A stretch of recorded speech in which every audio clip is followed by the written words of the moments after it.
नमस्कार दोस्तों, आपके सामने है उत्तर प्रदेश जीआईसी पीजीटी का पूरा डिटेल्ड सिलेबस। इसमें हम प्री और मेंस का जो पूरा डिटेल सिलेबस है वो डिस्कस करने वाले हैं। तो इसमें प्रारंभिक परीक्षा और वैकल्पिक जो विषय होता है, सामान्य अध्ययन और वैकल्पिक विषय, ये दो प्रकार के पेपर होते हैं आपके प्रीलिम्स में। 120 टोटल क्वेश्चन पूछे जाते हैं। 120 में 80 आपका होता है वैकल्पिक, मीन्स जो आप जिस सब्जेक्ट से पोस्ट ग्रेजुएशन किए हैं, और 40 होता है आपका सामान्य अध्ययन से, जो कि 300 मार्क्स का होता है। और टोटल आपका ये 2 आवर्स में पूरा एग्ज़ाम कंडक्ट कराया जाता है।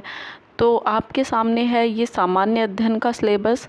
तो फर्स्ट है आपका सामान्य विज्ञान, सेकंड है भारत का इतिहास, थर्ड है भारतीय राष्ट्रीय आंदोलन, फोर्थ है भारतीय राजतंत्र, अर्थव्यवस्था एवं संस्कृति, फिफ्थ है आपका भारतीय कृषि वाणिज्य एवं व्यापार, सिक्स है विश्व भूगोल, भारत का भूगोल एवं प्राकृतिक संसाधन, 7 है आपका अधुनातन राष्ट्रीय एवं अंतर्राष्ट्रीय महत्वपूर्ण घटनाक्रम, 8th है सामान्य बौद्धिक एवं तार्किक क्षमता, 9th आपका है उत्तर प्रदेश की शिक्षा, संस्कृति, कृषि, उद्योग, व्यापार एवं रहन सहन और सामाजिक प्रथाओं के संबंध में विशिष्ट जानकारी, 10th आपका प्रारंभिक गणित, जो कि 8th लेवल तक का पूछा जाएगा, अंक गणित, बीज गणित और रेखा गणित, और 11th आपका पारिस्थितिकी तथा पर्यावरण। तो ये है आपका पूरा सामान्य अध्ययन का सिलेबस, जो कि 40 क्वेश्चन इसमें पूछे जाएंगे। और अब आके देखते हैं कि ऑप्शनल सब्जेक्ट का क्या एग्ज़ाम पैटर्न रहने वाला है। तो ऑप्शनल सब्जेक्ट में आपको फर्स्ट प्रश्न पत्र और सेकंड प्रश्न पत्र 2 भाग में डिवाइडेड है, जो कि सामान्य हिंदी एवं निबंध होगा फर्स्ट पेपर, जो कि 2 आवर्स का होगा, और आपका जो पूर्णांक होगा वो होगा आपका 100 मार्क्स का। और वहीं पे जो द्वितीय प्रश्न पत्र होगा वो होगा आपका वैकल्पिक विषय, मतलब जो आप जिस सब्जेक्ट से पोस्ट ग्रेजुएशन किए हैं वो सब्जेक्ट जो आप चुनेंगे, जो कि 3 आवर का होगा, और पूर्णांक आपका 300 का रहने वाला है।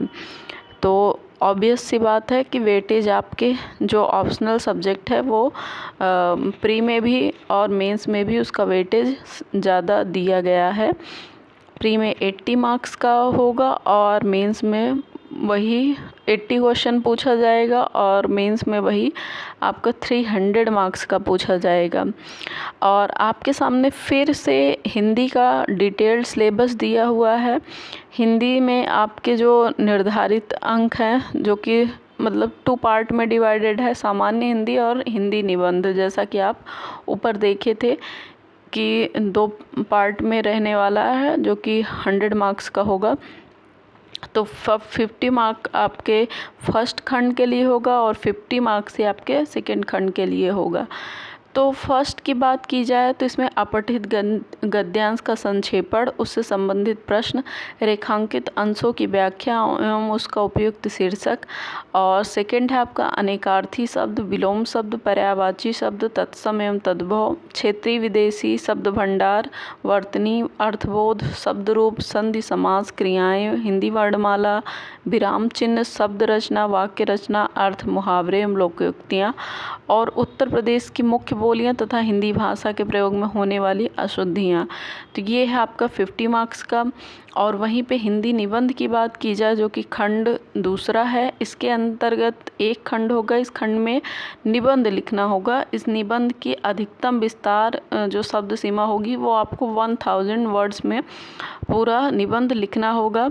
और निबंध के लिए जो एरिया डिसाइड किया गया है वो है आपका साहित्य संस्कृति, सेकंड है राष्ट्रीय विकास योजनाएं क्रियान्वयन, थर्ड है राष्ट्रीय अंतर्राष्ट्रीय सामाजिक समस्याएं निदान, और फोर्थ टॉपिक आपका है विज्ञान एवं पर्यावरण, फिफ्थ है प्राकृतिक आपदाएं एवं उनके निवारण, और 6 है कृषि, उद्योग एवं व्यापार।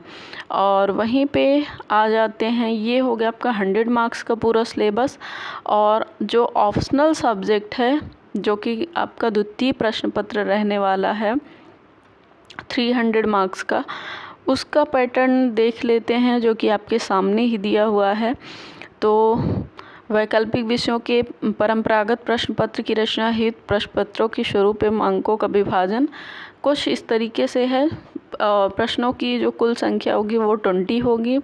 सभी प्रश्न अनिवार्य होंगे और सभी प्रश्न खंडों में विभाजित होंगे।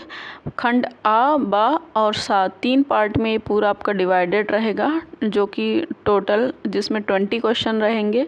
खंड आ में 5 क्वेश्चन, खंड बा में 5 क्वेश्चन और खंड सा में 10 क्वेश्चन रहेंगे। और जो 5 मार्क्स का है खंड आ, उसमें जो शब्द सीमा आपकी है वो है 250 और जो प्रत्येक प्रश्न होंगे मतलब 5 प्रश्न वो आपके 25-25 नंबर के रहने वाले हैं। इसी के साथ जो खंड बा है उसके अंतर्गत 5 प्रश्न लघु उत्तरीय रहेंगे और उसकी जो शब्द सीमा है वो 150 रहेगी और जो प्रत्येक प्रश्न का जो अंक है वो आपका 15 मार्क्स का रहने वाला है। तो 100 मार्क्स का आपका ये हो गया और तकरीबन 75 मार्क्स का आपका खंड बा हो गया।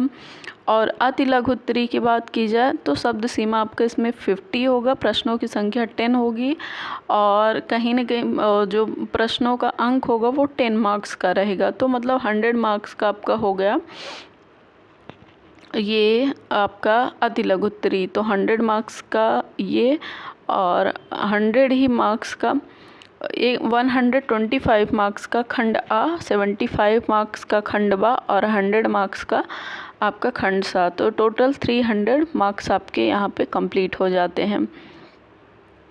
तो इस तरीके से आप देख सकते हैं ये आपका पूरा डिटेल्ड सिलेबस है। इसके साथ ही अगर आप कुछ और जानकारी जानना चाहते हैं तो प्लीज़ कमेंट कीजिए, हम उस पर आपको इन्फॉर्मेशन ज़रूर प्रोवाइड करेंगे। और अगर जानकारी अच्छी लगी चैनल को लाइक, शेयर और सब्सक्राइब कर लें।